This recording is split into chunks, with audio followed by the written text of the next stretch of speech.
اعوذ باللہ من الشیطان الرجیم بسم اللہ الرحمن الرحیم الحمد للہ رب العالمین والصلاة والسلام علی خیر خلقہ محمد وآلہ الطیبین واللعنۃ الدائمۃ علی اعدائہم اجمعین۔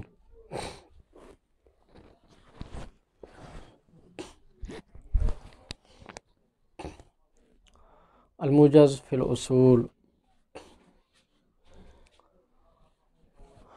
کا آج ہم چھٹا درس پڑھ رہے ہیں۔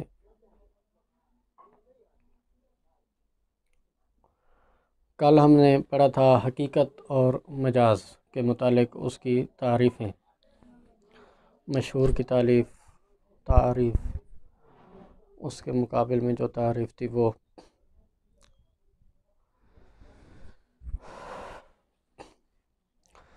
آج کے درس میں ہم پڑھیں گے علامات حقیقت اور مجاز، کہ حقیقت اور مجاز کی علامات کیا ہیں۔ لفظ کس معنی میں حقیقت ہے ہمیں کیسے پتہ چلے گا، لفظ کس معنی میں مجاز ہے اس کا ہمیں کیسے پتہ چلے گا، بالفاظ دیگر لفظ کا جو معنی موصولہ ہے اس کا ہمیں کیسے پتہ چلے گا۔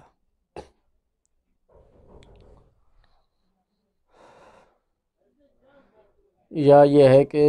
اگر متکلم نے مجاز میں استعمال کیا تو ہمیں کیسے پتہ چلے گا کہ فلاں معنی مجازی ہے۔ اس حوالے سے کچھ علامات ہیں کہ ان کے ذریعے پتہ چلتا ہے کہ لفظ فلاں معنی میں حقیقت ہے۔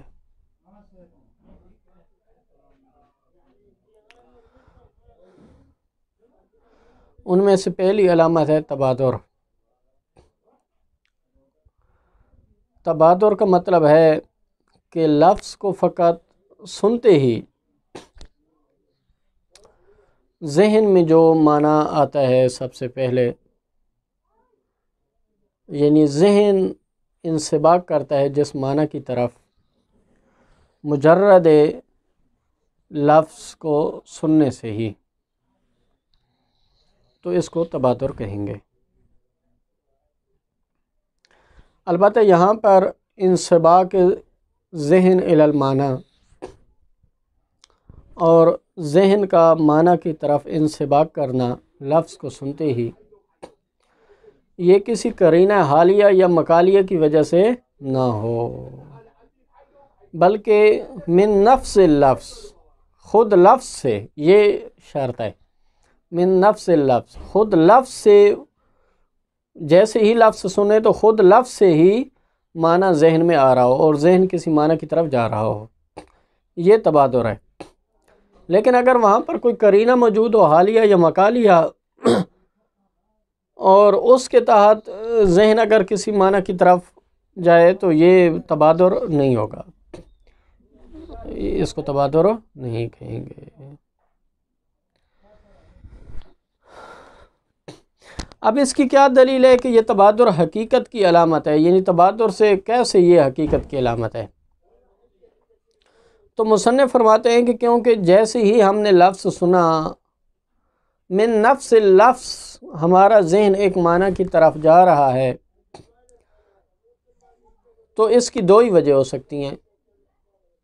یا تو کسی قرینے کی وجہ سے ایسا ہو رہا ہے، چاہے وہ حالیہ ہو یا مقالیہ ہو، یا یہ ہے کہ وہ لفظ واضح ہے اس معنی کے لیے، کوئی تیسری وجہ تو ہے نہیں، یہی دو ہی وجہ ہیں۔ جبکہ مفروض یہ ہے کہ کوئی قرینہ موجود نہیں ہے، کوئی قرینہ حالیہ یا مقالیہ موجود نہیں ہے، تو دوسری صورت یہی ہے کہ یہ لفظ اس معنی کے لیے واضح ہے، تو یہ دلیل ہے کہ یہ معنی اس کا حقیقی معنی ہے اور یہ لفظ اس معنی میں حقیقت ہے۔ البتہ یہاں پر آگے اشکال کیا گیا ہے کہ یہاں پر مصنف نے بیان نہیں کیا کہ اس سے دور لازم آتا ہے۔ مثلا یہ تبادر موقوف ہے کہ آپ کو وضع کا علم ہونا چاہیے، جب تک علم نہیں ہوگا ظاہری بات ہے تبادر کیسے ہوگا آپ کو اس معنی کی طرف، لہذا وضع کا آپ کو علم ہونا چاہیے، تو یہ تبادر موقوف ہے علم بالوضع پر، جبکہ علم بالوضع موقوف ہے تبادر پر، یعنی یہ تبادر ہوگا تو اس سے ہمیں علم حاصل ہو رہا ہے کہ یہ لفظ اس معنی میں حقیقت ہے، تو یہ دور ہو گیا۔ اس کا جواب یہ دیا گیا ہے کہ تبادر سے یہاں پر مراد ہے اہل لسان کا تبادر، مثلا، اور اہل لسان کا تبادر، اور اس شخص کے لیے جو جاہل بالمعنی ہے، یعنی جو لفظ کے معنی سے جاہل ہے، وہ دیکھے کہ اہل زبان اس لفظ کو کس معنی میں استعمال کر رہے ہیں، یعنی ان کے ذہن میں کون سا معنی جاتا ہے کوئی لفظ استعمال کرتے وقت، یعنی یہ تبادر گوئے کہ ہو اہل لسان کا، اور جو جاہل باللغت ہے اس کو تبادر، یہ تبادر حاصل ہو رہا ہو اس طریقے سے، تو یہ جو ہے وہ ہوگا،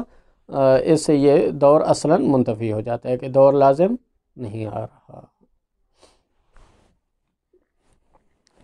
اس کا ایک اور جواب بھی دیا کہ خود عالم باللغت کے لیے مثلا تبادر کیسے ہوگا، تو اس تبادر کی وجہ پھر یہ ہو سکتی ہے کہ ایک علم اجمالی ہے، پہلے علم اجمالی ہے کہ یہ لفظ اس معنی کے لیے واضح ہے، لیکن وہ ایک مکمل نہیں ہے، ایک اس میں جو ہے نا وہ یعنی ایک کیفیت تفصیلی طور پہ ذہن میں نہیں ہے کہ یہ لفظ اس معنی کے لیے واضح ہے، ایک علم اجمالی ہے، لیکن وہ لفظ کسی نے استعمال کیا تو فوراً وہی معنی ذہن میں گیا، تو یہ اب علم گوئے کہ تبادر کے ذریعے جو علم ہمیں حاصل ہوگا وہ علم تفصیلی ہوگا، اور تبادر جس علم پر موقوف ہے وہ علم اجمالی پر موقوف ہے، تو اس وجہ سے بھی جو ہے نا یہ تبادر، یہ دور والا اشکال منتفی ہو جاتا ہے۔ تو لہذا یہاں تک طے یہ ہو گیا کہ یہ تبادر جو ہے یہ حقیقت کی علامت ہے، اور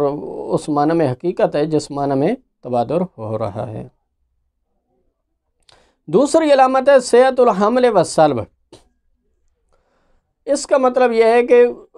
کہا جاتا ہے کہ سلب جو ہے ایک معنی کو ایک لفظ سے سلب کرنا اگر صحیح ہو رہا ہو تو یہ سلب علامت بنے گی کہ وہ اس میں حقیقت نہیں ہے اور مجاز ہے، اور اگر حمل صحیح ہو رہا ہو تو یہ علامت ہے کہ اس معنی میں وہ لفظ حقیقت ہے۔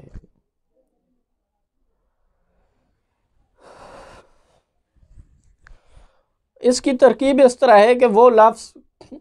آپ اسے معنی ارتکازی کے اعتبار سے جو اس کا معنی آپ کے ذہن میں ہے اس لفظ کو آپ موضوع بنا دیں اور اس معنی کو آپ محمول بنا دیں، تو وہ حمل صحیح ہو رہا ہو۔ مثلا یہ حمل الانسان حیوان ناطق، یہ حمل گوئے کہ صحیح ہو رہا ہے، الانسان کو آپ نے لفظ انسان کو موضوع بنایا اسی معنی کے اعتبار سے کہ جو معنی ارتکازی ہے کہ انسان کا معنی کیا ہے، لفظ حیوان ناطق کو آپ نے اس کو محمول بنایا، تو گویا کہ یہاں پر یہ ہے کہ یہ حمل جو ہے یہ صحیح ہو رہا ہے، یعنی کہ اس کو آپ صحیح کہیں گے حمل، یعنی اس میں کوئی اشکال نہیں ہے۔ منتہا اجمال اور تفصیل کا ایک فرق ہے کہ گویا کہ لفظ انسان میں وہی جو آپ کے ذہن میں ایک معنی موجود ہے، معنی ارتکازی، لفظ انسان یعنی ایک لفظ میں وہی معنی وہی مفہوم جو ہے سمو دیا گیا ہے، اور وہی مفہوم پھر حیوان ناطق دو لفظوں میں جو ہے نا وہ سمو دیا گیا ہے، تو گویا کہ یہ کثرت اور وحدت کا فرق ہے، یعنی وہاں پر ایک لفظ ہے وحدت اور جمع موجود ہے، اور یہاں پر کثرت اور تفریق موجود ہے، تو گویا کہ یہ اجمال اور تفصیل کا فرق ہو گیا کہ وہاں پر وہی مفہوم ایک لفظ میں سمو دیا گیا ہے اور یہاں پر وہی مفہوم دو لفظوں میں بکھیر دیا گیا ہے، تو گویا کہ اس لحاظ سے آپ اس کو جو ہے یعنی کہ آپ فرق کر سکتے ہیں۔ اس کی مزید وہ سمجھانے کے لیے مثال مثلا یہ دی جا سکتی ہے کہ لفظ دار، یہ اس کا معنی مثلا کیا ہے، تو وہ معنی ارتکازی جو آپ کے ذہن میں موجود ہے لفظ دار، اس کو کیا دار کس کو کہتے ہیں، گھر دار، تو وہ حیطان دیواروں، سقف چھت سے،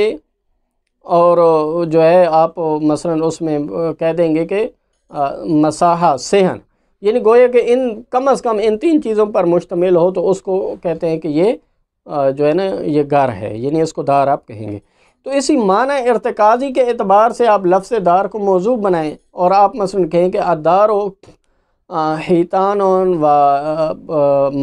والمساحہ والغرفہ، مطلب یہ آپ کہتے ہیں تو یہ حمل اب صحیح ہو رہا ہے، تو گویا کہ وہ معنی ارتکازی جو دار کا آپ کے ذہن میں موجود ہے، لفظ دار جو جس کو آپ نے موضوع بنایا ہے، ایک لفظ میں آپ نے وہ سمو دیا ہے اسی مفہوم کو، اور محمول میں آپ نے 3 لفظوں میں اسی مفہوم کو بکھیر دیا ہے۔ تو گویا کہ یہ اجمال اور تفصیل کا فرق ہو گیا۔ اس کے علاوہ مفہوم یعنی دونوں صورتوں میں ایک ہی مفہوم آپ نے بیان کیا ہے، تو مفہوم کے لحاظ سے فرق نہیں۔ تو لہٰذا یہ ہے علامت حقیقت، اور یہ بنے گی کہ یہ لفظ اس معنی کے لیے واضح ہے۔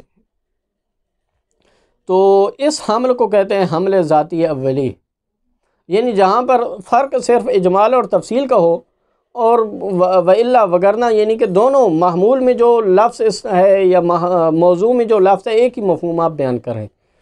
تو اس کو کہتے ہیں یہ جو ہو جائے گا یہ حمل ذاتی اولی ہو جائے گا، کہ مفہوم کے اعتبار سے کوئی فرق نہیں ہے، اور فرق صرف اجمال اور تفصیل کا ہے۔ اس کے مقابل میں آ جاتا ہے حمل شائع ثنائی۔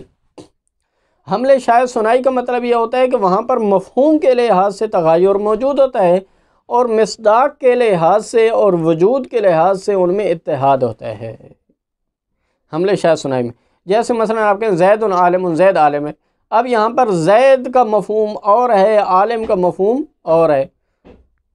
زید کا مفہوم متغیر ہے عالم کے مفہوم سے، زید کا مفہوم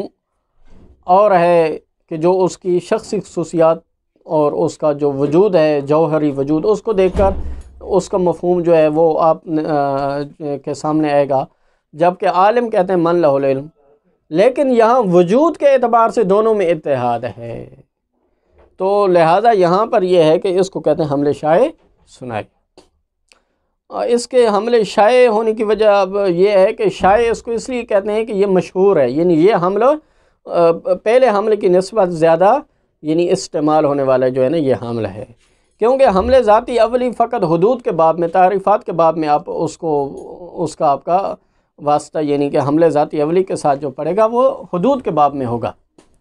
لیکن حمل شائع جو ہوگا وہ ہر وقت آپ نے جو ہے نا، آپ جتنا آپ کسی کے ساتھ گپ شپ لگائیں تو آپ جتنے بھی جملے آپ بنائیں گے، جملے آپ استعمال کریں گے، جو آپ گپ شپ لگائیں گے اس میں آپ حمل شائع ثنائی بیان کریں گے۔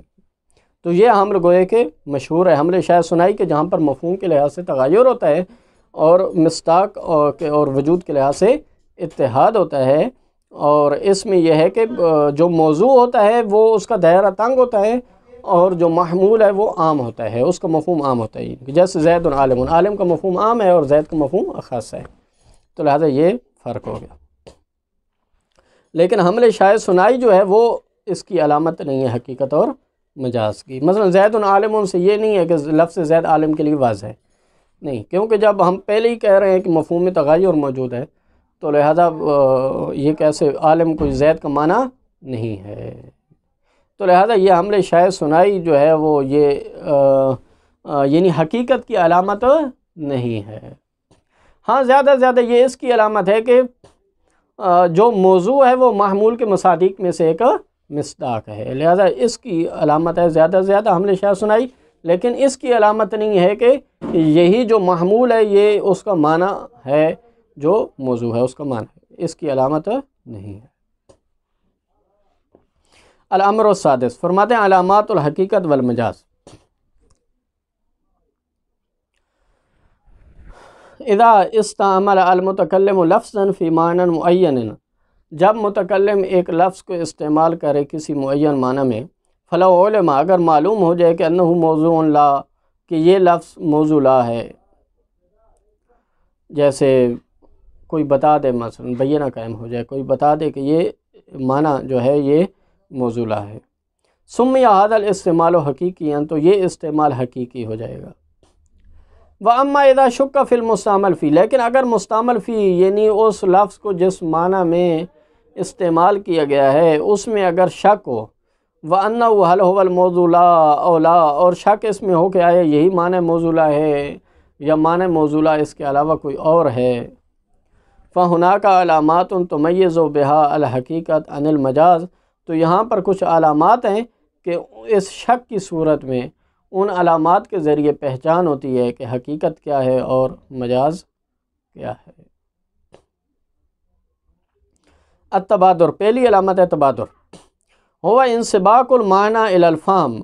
یہ ہوتا ہے کہ معنی فہم کی طرف منسبق ہو جائے، تیزی کے ساتھ وہ معنی سمجھ میں آ جائے۔ من نفس اللفظ، لیکن نفس لفظ سے، خود لفظ سے، مجرداً عن کل قرینۃ حالیۃ و مقالیۃ، کسی بھی حالیہ یا مقالیہ قرینہ سے ہٹ کر۔ وہذا یدل علی، یہ دلیل بنے گی کہ ان المستعمل فی معنی حقیقی، کہ مستعمل فی جو ہے وہ معنی حقیقی ہے۔ اذ لیس لحضور المعنی فی الذہن سبب سوا احد امرین، کیونکہ لفظ کے سنتے ہی ذہن میں معنی کا آ جانا، ذہن میں معنی کا حاضر ہو جانا، اس کی دو سبب ہو سکتے ہیں۔ اما القرینہ، یا تو قرینہ کی وجہ سے وہ معنی ذہن میں آیا ہے، اول وضع، یا وضع سے ہے، والاول منتف قطعا، اول منتفی ہے، یعنی مفروض یہ ہے کہ کوئی قرینہ موجود نہیں ہے جیسے مفروض ہے، فیثبت الثانی، لہذا دوسری صورت ثابت ہے کہ یہ لفظ اس معنی کے لیے وضع ہے۔ یہ ہو گیا تبادر۔ تو گویا کہ تبادر حقیقت کی علامت ہے، اور اس طریقے کے ساتھ گویا کہ ہم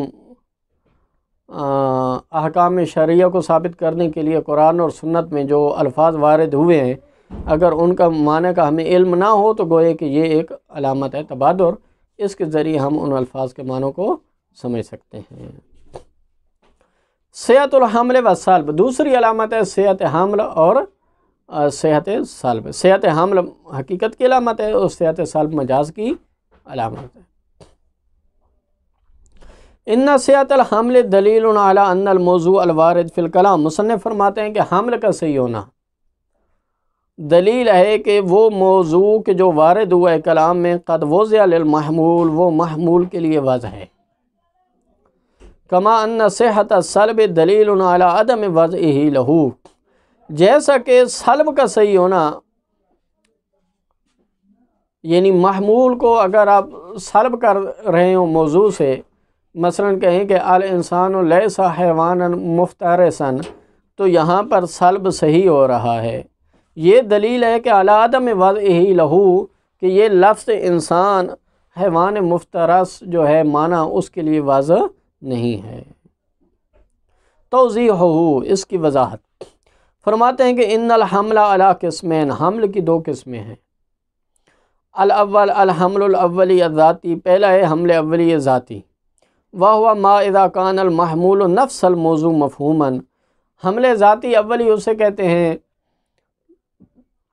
کہ جو محمول آپ نے بنایا ہے جملہ میں یا قضیہ حملیہ میں، جیسے مثلا ہم کہتے ہیں الانسان حیوان ناطق، یہ ایک قضیہ حملیہ ہے، اس میں جو آپ نے محمول بنایا ہے حیوان ناطق، یہ نفس موضوع ہے مفہوم کے اعتبار سے۔ بأن یکون ما یفہم من احدہما نفس ما یفہم من الآخر، یعنی ان دونوں میں سے، انسان سے اور حیوان ناطق سے، ان دونوں میں سے جو معنی سمجھا جا رہا ہے ایک سے، تو دوسرے سے بھی وہی معنی سمجھا جا رہا ہے۔ گویا کہ ان دونوں کو آپ یعنی کہ ترتیب حتیٰ کہ تبدیل بھی کر دیں تو کوئی جو ہے نا وہ یعنی جملے اور قضیے کے صحیح ہونے میں کوئی اختلاف نہیں ہوگا۔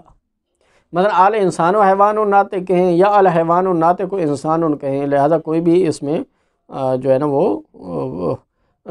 جملہ صحیح ہے، قضیہ صحیح ہے، قضیہ صادقہ یہ ہوگا۔ ما اختلاف بینہما فی الاجمال والتفصیل، فرق صرف اجمال اور تفصیل کا ہے۔ جیسے فرماتے ہیں الاسد و حیوان مفترس، آپ کہتے ہیں الانسان و حیوان ناطق، تو یہاں پر جو موضوع ہے گویا کہ وہ اجمال ہے، یعنی وہی مفہوم جو ہے وہ اس کو آپ نے اجمالاً بیان کیا، ایک لفظ میں بیان کیا، لیکن اسی مفہوم کو آپ نے حیوان مفترس میں تفریق کے ساتھ بیان کیا اور کثرت کے ساتھ دو لفظوں میں بیان کیا۔ تو یہ گویا کہ اس کو کہیں گے یہ اجمال اور تفصیل کا فرق ہے۔ یہ حمل ذاتی اولی۔ الثانی حمل شاید سنائی، وہو ما اذا کان الموضوع مغایرا للمحمول مفہوما، جب موضوع محمول کے مغایر و مفہوم کے اعتبار سے، ومتحدا معه فی الخارج، جبکہ خارج میں، یعنی مفہوم تو ذہن میں ہوتا ہے، ذہن میں مغایر ہو موضوع محمول سے، مفہوم کے اعتبار سے، ذہنی تصور کے اعتبار سے مغایر ہو لیکن خارج میں اس کے ساتھ متحد ہو۔ کما اذا قلنا، جیسے ہم کہیں زید انسان فما یفہم من احدہما غیر ما یفہم من الآخر، تو یہاں پر زید کا مفہوم اور ہے، انسان کا مفہوم اور ہے۔ یہ نہیں ہے کہ زید جو ہے وہ یعنی کہ انسان ہونا زید میں منحصر ہے، ایسی بات نہیں ہے۔ لہذا زید اس کا مفہوم انسان نہیں ہے، تاکہ آپ کہیں کہ انسان ہونا زید میں منحصر ہے، ایسی بات نہیں ہے، بلکہ زید کا مفہوم کچھ اور ہے، انسان کا مفہوم اور ہے۔ غیر انہما متحققان بوجود واحد فی الخارج، لیکن خارج میں یہ دونوں ایک وجود کے ساتھ متحقق ہیں، یعنی خارج میں دونوں مل گئے ہیں، زید اور انسان، یعنی زید اور انسان، یعنی وہ خارج میں گوئے کہ دونوں کا وجود آپ جدا جدا آپ نہیں دکھا سکتے، دونوں کا ایک ہی وجود ہے۔ تو جس کا مطلب یہ ہے کہ یہ زید انسان کے مصادیق میں سے ایک مصداق ہے۔ اذا اتضح ما تلوناہ علیک، جب یہ صورتحال واضح ہو گئی تو فرماتے ہیں فاعلم ان المقصودہ، جان لو کہ مقصود ہمارا یہ ہے کہ ان صحت الحمل اور صحت سلب، قضیہ حملیہ میں اگر حمل صحیح ہو رہا ہو یا سلب صحیح ہو رہا ہو تو یہ علامت ہے حقیقت کی، حمل اگر صحیح ہو رہا ہو اور سلب صحیح ہو رہا تو یہ علامت ہے مجاز کی۔ تو یہ حمل کا صحیح ہونا حقیقت کی علامت ہے اور سلب کا صحیح ہونا یہ مجاز کی علامت ہے۔ هو القسم الاول، یہ پہلی قسم میں ہے، یعنی حمل ذاتی اولی میں۔ فصیحت الحمل والحویت، لہذا قضیہ حملیہ میں حمل کا صحیح ہونا، جیسے الانسان و حیوان ناطقن والحویت، اور ان کی مفہوم کے اعتبار سے جو حویت ہے، یعنی الانسان و حیوان ناطق، گویا کہ آپ یہ کہہ رہے ہیں کہ ہوا، یعنی ان میں حویت پائی جاتی ہے، اتحاد پایا جاتا ہے، تو یہ کاشف ہے تکشف عن وحدت المفہوم والمعنی، کہ انسان کا اور حیوان ناطق ان دونوں کا مفہوم ایک ہی ہے، یہ اس بات سے کاشف ہے۔ وہو عبارت اخری، بألفاظ دیگر آپ یہ کہنا چاہتے ہیں کہ ان واضح عہد ما للآخر، کہ ان میں سے ایک واضح دوسرے کے لیے، تو موضوع واضح ہو گیا محمول کے لیے۔ کما ان صحت السلب تکشف عن خلاف ذلک، جیسا کہ اگر سلب صحیح ہو، مثلا کہا جائے الانسان لیس حیوان مفترسا، تو یہاں پر یہ سلب صحیح ہو رہا، جب سلب صحیح ہو رہا ہے تو یہ علامت ہے، یہ کاشف بن جائے گا، ان خلاف ذالک، اس کے خلاف سے کاشف بنے گا، یعنی گوئے کہ یہ کاشف بنے گا کہ یہ موضوع جو ہے یہ محمول کے لیے واضح نہیں ہے۔ مثلا اذا صح حمل الحیوان المفترس علی الاسد، اگر حیوان مفترس کا حمل کرنا اسد پر صحیح ہو رہا ہے قضیہ حملیہ میں، الحیوانوں مثلا الاسد و حیوان مفترس ہم کہتے ہیں، بالحمل الاولی یکشف، تو یہ کاشف بنے گا ان المحمول نفس الموضوع مفہوما، یہ کاشف بنے گا کہ جو محمول ہے حیوان مفترس وہ مفہوم کے اعتبار سے نفس موضوع ہے۔ وہو عبارت اخری، یہ بالفاظ دیگر یہی ہے کہ ان واضح عہد ما للآخر، کہ لفظ اسد واضح ہے حیوان مفترس کے لیے۔ کما انہ اذا صح سلب الحیوان الناطق عن الاسد، جیسا کہ اگر حیوان ناطق کا سلب کرنا صحیح ہو رہا ہے اسد سے، مثلا الاسد لیس حیوان ناطقا، یہ سلب صحیح ہو رہا ہے بالحمل الاولی کے ساتھ، تو کما اذا قیل، مثلا کہا جائے الاسد لیس حیوان ناطقا، یکشف، یہ کاشف بنے گا کہ ان تغیر المفہوم بینہما، کہ ان دونوں کے درمیان تغیر مفہومی موجود ہے۔ وہو یلازم، اس کا ملازمہ یہ ہے کہ عدم واضح عہد ما للآخر، کہ ان میں سے ایک واضح نہیں ہے دوسرے کے لیے، یعنی لفظ اسد واضح نہیں ہے حیوان ناطق کے لیے۔ تو گویا کہ حمل ذاتی اولی جو ہے یہ علامت ہے حقیقت اور مجاز کی، حمل شائع ثنائی وہ اس کی علامت نہیں ہے۔ صلی اللہ علیہ محمد وآل محمد۔